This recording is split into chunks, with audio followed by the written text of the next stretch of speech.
വീരസേനൻ എന്ന പാവപ്പെട്ട യുവാവ് ഒരു കാട്ടുപാതയിലൂടെ സഞ്ചരിക്കുകയായിരുന്നു.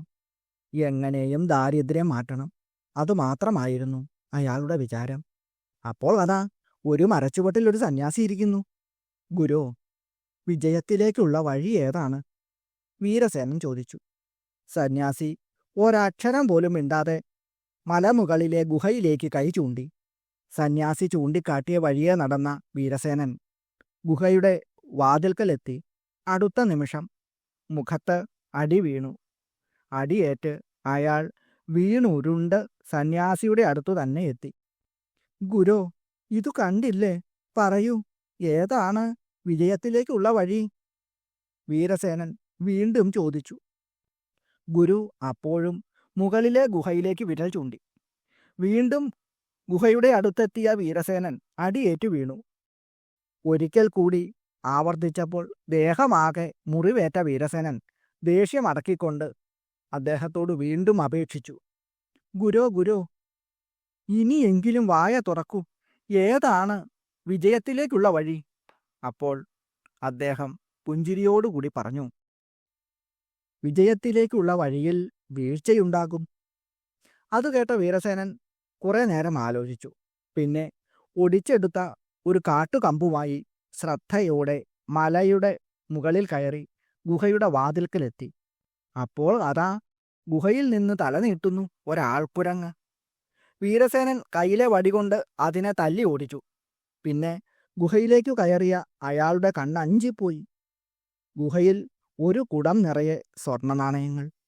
എൻ്റെ ഭാഗ്യം തെളിഞ്ഞു, അയാൾ ഉറക്കെ പറഞ്ഞു. വേഗം കുടവുമായി മലയിറങ്ങി.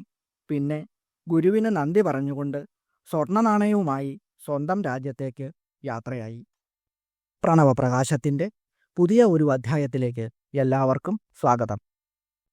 ജാതസ്യ ജായമാനസ്യ ചേഷ്ടാപൂർത്തസ്യ ഹേതവേ സമസ്തസ്യൈ ത്രിജഗതാം പാലയത്ര്यै നമോ നമഃ. ജാതമായും ജായമാനമായുമുള്ള ഇഷ്ടാപൂർത്തത്തിന് ഹേതുവായ അമ്മേ, അവിടേക്ക് നമസ്കാരം. ജാതം എന്ന പദത്തിൻ്റെ അർത്ഥം ഉണ്ടായത് എന്നാണ്. ജായമാനം ഉണ്ടായിക്കൊണ്ടിരിക്കുന്നത്. ഇഷ്ടാപൂർത്തം ഇഷ്ടവും പൂർത്തവും. ഇഷ്ടം എന്നാൽ യജ്ഞം. കിണർ, കുളം, ദേവാലയം, ഉദ്യാനം തുടങ്ങിയവയുടെ നിർമ്മാണത്തിനാണ് പൂർത്തം എന്ന് പറയുന്നത്. മുമ്പ് കഴിഞ്ഞു പോയതും ഇപ്പോൾ നടക്കുന്നതും ഇനി നടക്കാനിരിക്കുന്നതുമായ യജ്ഞങ്ങൾ, കിണർ, കുളം, ദേവാലയം, ഉദ്യാനം തുടങ്ങിയവയുടെ നിർമ്മാണം എന്നിങ്ങനെയുള്ള കർമ്മങ്ങൾക്കെല്ലാം കാരണമായ അമ്മേ, അവിടേക്ക് നമസ്കാരം. ലോകത്തിന് ഉപകാരപ്രദമായ എല്ലാ സത്കർമ്മങ്ങളും ഇഷ്ടാപൂർത്തം എന്ന ഒരു പദം കൊണ്ട് ഇവിടെ സൂചിപ്പിച്ചിരിക്കുന്നു. 3 ലോകങ്ങളെയും പാലിക്കുന്നതും അമ്മ തന്നെയാണ്. അങ്ങനെ പറഞ്ഞറിയിക്കുവാൻ പറ്റാത്ത മഹിമകളോടു കൂടിയ അമ്മേ, ദേവി, അവിടേക്ക് വീണ്ടും വീണ്ടും നമസ്കാരം, നമസ്കാരം. ഓം ശ്രീ ലളിതാംബികായൈ നമഃ. ഓം. വാഗ്ദേവതകൾ നൽകുന്ന ലളിതാ സഹസ്രനാമാമൃതത്തിലെ 1-2 തുള്ളികൾ ഇനി നമുക്ക് പാനം ചെയ്യാം. ദേവി മഹാത്മ്യത്തിൽ 8-ാം അധ്യായത്തിലെ 23-ാമത്തെ മന്ത്രം ഇവിടെ പ്രധാനമാണ്. സാ ചാഹ ധൂമ്രജടിലം ഈശാനമപരാജിത ദൂതത്വം ഗച്ഛ ഭഗവൻ പാർശ്വം സുംഭനിസുംഭയോ. അപരാജിത, ആരാലും ജയിക്കപ്പെടുവാൻ പറ്റാത്തവളായ. സാ ച, ആ ചണ്ഡികാശക്തിയും. ധൂമ്രജടിലം, ചുവന്ന ജടയോടുകൂടിയവനായ. ഈശാനം, പരമശിവനോട്. ഭഗവൻ ത്വം ദൂത, അങ്ങ് എൻ്റെ ദൂതനായിട്ട്. സുംഭനിസുംഭയോ പാർശ്വം, ശുംഭനിശുംഭന്മാരുടെ സമീപത്ത്. ഗച്ഛ ആഹ, പോയാലും എന്ന് പറഞ്ഞു. ആരാലും ജയിക്കപ്പെടാത്ത ആ ചണ്ഡികാശക്തി ചെമ്പിച്ച ജടയോടുകൂടിയ പരമശിവനോട് അങ്ങ് ദൂതനായി ശുംഭനിശുംഭന്മാരുടെ അടുത്തേക്ക് പോയാലും എന്ന് പറഞ്ഞു.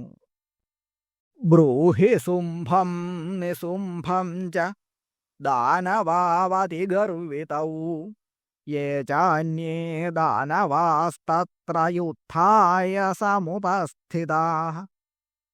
അതിഗർവിതൗ, വളരെ അഹങ്കാരികളായി, ദാനവൗ, അസുരന്മാരായ, ശുംഭം നിശുംഭം ച, ശുംഭനോടും നിശുംഭനോടും, തത്ര യുദ്ധായ സമുപസ്ഥിതൗ, അവിടെ യുദ്ധത്തിന് വന്നിരിക്കുന്ന, അന്യേ യേ ച ദാനവാഹ താൻ അപി ബ്രൂഹി, മറ്റുള്ള അസുരന്മാരോടും പറഞ്ഞാലും. വലിയ അഹങ്കാരികളായ ശുംഭനിശുംഭന്മാർ എന്ന അസുരന്മാരോടും അവിടെ യുദ്ധത്തിന് വന്നിരിക്കുന്ന മറ്റുള്ള അസുരന്മാരോടും പറഞ്ഞാലും. ത്രൈലോക്യമിന്ദ്രോ ലഭതാം ദേവാ സന്തു ഹവിർഭുജ യൂയം പ്രയാത പാതാളം യദി ജീവിതുമിച്ഛത. ഇന്ദ്ര ത്രൈലോക്യം ലഭതു, ഇന്നു മുതൽ 3 ലോകങ്ങളുടെയും ആധിപത്യം ഇന്ദ്രനു കിട്ടണം. ദേവാ ഹവിർഭുജ സന്തു, ഹവിർഭാഗങ്ങൾ ദേവന്മാർക്ക് കിട്ടുമാറാകണം. യൂയം പാതാളം പ്രയാത, നിങ്ങൾ പാതാളത്തിലേക്ക് പോവുക. യതി ജീവിതും ഇച്ഛത, ജീവനോടെ ഇരിക്കണമെന്ന് ആഗ്രഹമുണ്ടെങ്കിൽ. അല്ലയോ ശുംഭാദികളായ അസുരന്മാരെ, നിങ്ങളെല്ലാം ജീവനോടുകൂടിയിരിക്കുവാൻ ആഗ്രഹിക്കുന്നു എങ്കിൽ പാതാളത്തിലേക്ക് പോവുക. ഇന്ദ്രൻ 3 ലോകങ്ങളും ഭരിക്കട്ടെ. ദേവന്മാർ യാഗങ്ങളിൽ നിന്നും ലഭിക്കുന്ന ഹവിർഭാഗങ്ങൾ ഭക്ഷിക്കുന്നവരായും മാറട്ടെ. ബലാവലേപാദധചേർ ഭവന്തോ യുദ്ധകാംക്ഷിണ തദാഗച്ഛത തൃപ്യന്തു മധ്യവാപിശിതേന വാ. അഥ ചേത്, അല്ലെങ്കിൽ, ഭവന്ത ബലാവലേപാൽ, നിങ്ങൾക്ക് ബലമുണ്ട് എന്നുള്ള അഹങ്കാരം കൊണ്ട്, യുദ്ധകാംക്ഷിണ, യുദ്ധത്തിന് ആഗ്രഹിക്കുന്നവരാണ്, തൽ ആഗച്ഛത, എങ്കിൽ വന്നാലും, മച്ഛിവ, എൻ്റെ കുറുനരികൾ, വ തൃപ്യന്തു പിശിതേന, നിങ്ങളുടെ മാംസം കൊണ്ട് തൃപ്തിപ്പെടട്ടെ. അല്ലെങ്കിൽ ബലമുണ്ട് എന്നുള്ള അഹങ്കാരം കൊണ്ട് നിങ്ങൾ യുദ്ധം ആഗ്രഹിക്കുന്നു എങ്കിൽ വരിക. എൻ്റെ പരിവാരങ്ങളായ കുറുനരികൾ നിങ്ങളുടെ മാംസം കൊണ്ട് തൃപ്തിപ്പെടട്ടെ. ഈ മന്ത്രത്തിൻ്റെ വിശദമായ അർത്ഥം: അല്ലെങ്കിൽ അസുരന്മാരായിരിക്കുന്ന നിങ്ങൾ ബലം കൊണ്ടുള്ള അഹങ്കാരം കൊണ്ട് യുദ്ധം ആഗ്രഹിക്കുന്നവരായി മാറിയിരിക്കുന്നു എങ്കിൽ എന്നോടുകൂടി യുദ്ധത്തിന് വന്നാലും നിങ്ങൾ അതിൻ്റെ ഫലം തീർച്ചയായും അനുഭവിക്കുന്നതാണ്. എൻ്റെ പരിവാരങ്ങളായ കുറുനരികൾ യുദ്ധത്തിൽ മുറിവേറ്റവരായ നിങ്ങളുടെ മാംസം ഭക്ഷിച്ച് തൃപ്തിപ്പെടുന്നതാണ്. യതോ നിയുക്തോ ദൗത്യേന തയാ ദേവ്യാ ശിവ സ്വയം ശിവദൂതീതി ലോകേസ്മിൻ തതസഖ്യാതിമാഗത. യഥ, യാതൊന്ന് ഹേതുവായിട്ട്, ആ കാരണം കൊണ്ട്, തയാ ദേവ്യ, ആ ദേവിയാൽ, സ്വയം ശിവ, താനേ തന്നെ ശിവൻ, ദൗത്യേന നിയുക്ത, ദൂതഭാവത്തോടുകൂടി നിയോഗിക്കപ്പെട്ടുവോ, തതഃ സ, ആ കാരണം കൊണ്ട് ആ ചണ്ഡികാദേവി, അസ്മിൻ ലോകേ, ഈ ലോകത്തിൽ, ശിവദൂതി ഇതി, ശിവദൂതി എന്ന്, ഖ്യാതിം ആഗത, പ്രസിദ്ധിയെ പ്രാപിച്ചു. ഈ കാരണം കൊണ്ട് അമ്മ താനേ തന്നെ ശിവൻ ദൂതഭാവത്തോടുകൂടി നിയോഗിക്കപ്പെട്ടുവോ, അതുകൊണ്ട് ആ ചണ്ഡികാദേവി ഈ ലോകത്തിൽ ശിവദൂതി എന്ന പ്രസിദ്ധിയെ പ്രാപിച്ചു. അതായത് ആ ദേവിയാൽ ശിവൻ ദൂതനായി നിയോഗിക്കപ്പെട്ടതിനാൽ അന്നു മുതൽ ഈ ലോകത്തിൽ അമ്മ ചണ്ഡികാദേവി ശിവനാകുന്ന ദൂതനോടു കൂടിയവൾ ശിവദൂതി എന്ന പേരിൽ പ്രസിദ്ധയായിത്തീർന്നു. ലളിതാ സഹസ്രനാമത്തിലെ 405 നാമമന്ത്രമാണ് ശിവദൂതി.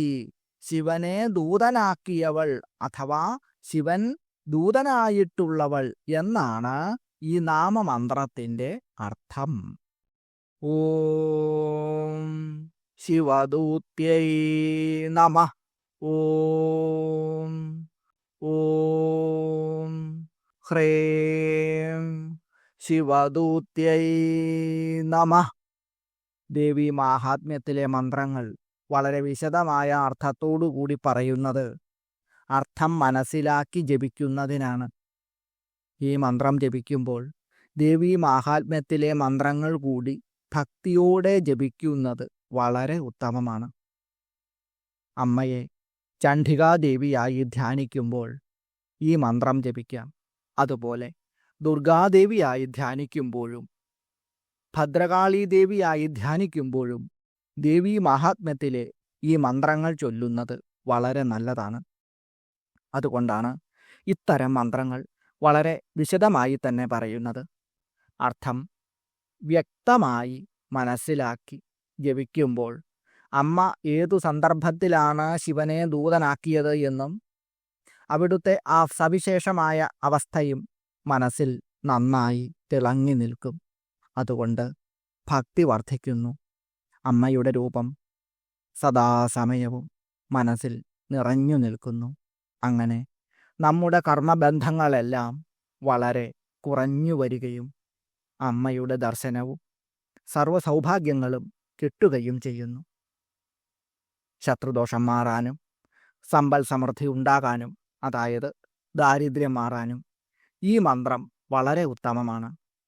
തിങ്കൾ, ചൊവ്വ, വെള്ളി എന്നീ ദിവസങ്ങളിൽ മുടങ്ങാതെ ഈ മന്ത്രവും ദേവീ മഹാത്മ്യത്തിലെ മന്ത്രങ്ങളും ജപിക്കുക.